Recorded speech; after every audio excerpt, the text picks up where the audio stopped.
ধুমুহা বেটিং কৰিলে ৰবিচন্দ্ৰন অশ্বিন আৰু ৰবীন্দ্ৰ জাদেজাই। আজি চেন্নাইৰ ষ্টেডিয়ামত সঁচাকৈ এক ধুমুহাৰ দৰে বেটিং কৰিছে এই দুজন খেলুৱৈয়ে। ৰবীন্দ্ৰ জাদেজা আৰু ৰবিচন্দ্ৰন অশ্বিনে যেতিয়া ভাৰতীয় দলৰ ওপৰত সংকট আহি পৰিছিল, যেতিয়া ভাৰতীয় দলৰ 6টাকৈ উইকেট গুচি গৈছিল, তেনেকুৱা সময়ত এই দুজন খেলুৱৈ আহি ভাৰতীয় দলক উদ্ধাৰ কৰিলে বুলি ক'ব লাগিব। হয়, আজিৰ পৰা আৰম্ভ হোৱা বাংলাদেশ বনাম ভাৰতৰ টেষ্ট সিৰিজৰ প্ৰথমখন টেষ্ট মেচৰ আজি প্ৰথমটো দিন।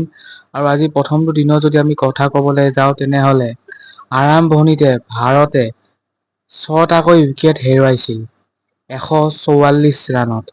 আৰু 144 ৰানত 6টা উইকেট হেৰুৱাৰ পিছত বহুতে হয়তো ভাবিছিল যে ভাৰতৰ যিটো ৰান, সেই ৰান 200ও পাৰ নহ'ব। কিন্তু ৰবীন্দ্ৰ জাদেজা আৰু ৰবিচন্দ্ৰন অশ্বিনৰ ধুমুহা বেটিঙে এইটো সম্ভৱ কৰি দিলে আৰু 339 ৰানলৈ ভাৰতৰ স্ক'ৰ লৈ গ'ল।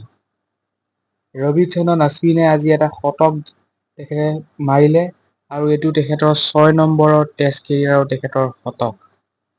দুইজনে সুন্দৰ ধৰণে বেটিং কৰিলে, দুইজনে সুন্দৰ ধৰণে সন্মুখৰ যি টিম বা দলক প্ৰেছাৰত ৰাখিলে।